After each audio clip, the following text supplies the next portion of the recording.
Hello, everyone. Welcome to the News Browse News broadcast. Al Jazeera reports that a fire at the oil refinery's facility in Haifa, northern Israel, has been successfully contained following a missile attack originating from Iran and Lebanon. This incident marks the second time the refinery, also known as the Bazan oil refinery, has been targeted since the onset of the United States-Israeli war on Iran last month. Officials, including Fire Commander Eitan Refa and the Bazan Group, confirmed that there were no casualties, no hazardous materials risks, and no danger to the public. The attack is part of a broader escalation where Iran and its allies, particularly the Lebanese group Hezbollah, have launched missile and drone attacks against what they claim are U.S. and Israeli targets across the Middle East. Hezbollah specifically stated it targeted an Israeli naval base in Haifa with advanced missiles.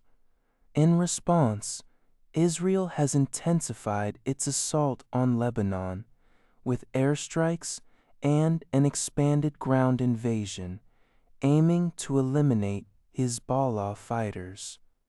The Lebanese Ministry of Public Health reports that over 1,200 people have been killed in Israeli attacks across Lebanon since early March.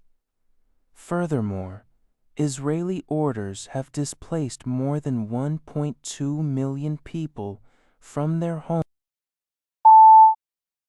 Radio Canada International reports a total of 3 UN peacekeepers have been killed in southern Lebanon within a 24-hour period. On Monday, the UN peacekeeping mission in Lebanon, UNIFIL, announced that 2 of its members died after their vehicle was destroyed by an explosion of unknown origin near the Bani Hayyan municipality. A third peacekeeper was severely wounded, and another sustained injuries in the same incident. This latest tragedy follows an earlier event less than 24 hours prior, when a UNIFIL peacekeeper was killed on Sunday after a projectile exploded at one of its positions in a southern Lebanese village. The mission continues its operations in the region amidst heightened tensions. This report is based on information from Thomson Reuters. Global News reports that Spain has closed its airspace to U.S. planes engaged in the Iran war, according to Defense Minister Margarita Robles. This move reiterates Spain's strong opposition to the U.S. and Israel's military involvement in the Middle East. Spain had previously prohibited the U.S. from using its jointly operated military bases, Rota and Morón, for actions related to the conflict. Spanish Prime Minister Pedro Sánchez has consistently described the war as illegal, reckless, and unjust. Robles confirmed that this stance extends to Spanish airspace, stating that neither the bases nor the airspace are authorized for war-related activities. This decision comes despite U.S. President Donald Trump's earlier threats to impose trade cuts on Madrid due to its position on the conflict. Spain maintains its policy of no to the war, asserting that it will not be complicit in actions it deems harmful and contrary to its values, even if it faces repercussions. UPI reports that the United States has formally resumed embassy operations in Caracas, Venezuela, after a 7-year hiatus, marking a significant step toward restoring diplomatic relations between the two nations. U.S. Representative Laura Dogu confirmed on Monday that permanent diplomatic staff have returned to the capital, signaling a new phase.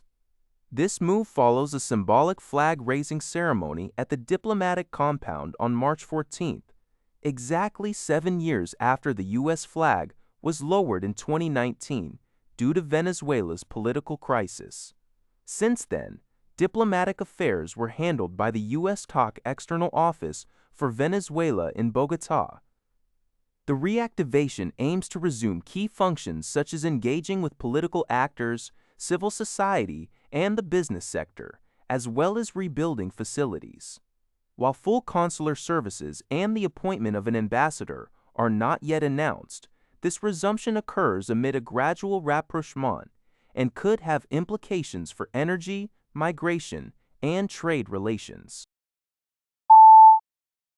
RNZ reports that the Marshall Islands has declared a 90-day state of economic emergency. This measure comes amidst a worsening fuel crisis directly attributed by President Hilda Heine's executive order to the ongoing war involving the United States and Israel in Iran. The conflict has led to a significant increase in fuel prices, which in turn impacts the cost of all imported commodities essential to the Marshall Islands, including food and building materials. This poses a serious risk to the livelihoods of the nation's people. In response, a Recovery Coordination Committee operating as a subcommittee of the National Disaster Council will be established. This committee is tasked with holding regular meetings to monitor the impacts of the fuel crisis and will work with relevant government ministries, departments, and agencies to implement a cabinet-approved response plan. This plan will focus on energy-saving measures and effective management of fuel consumption. That's all for this video. Thank you for watching. See you in the next video.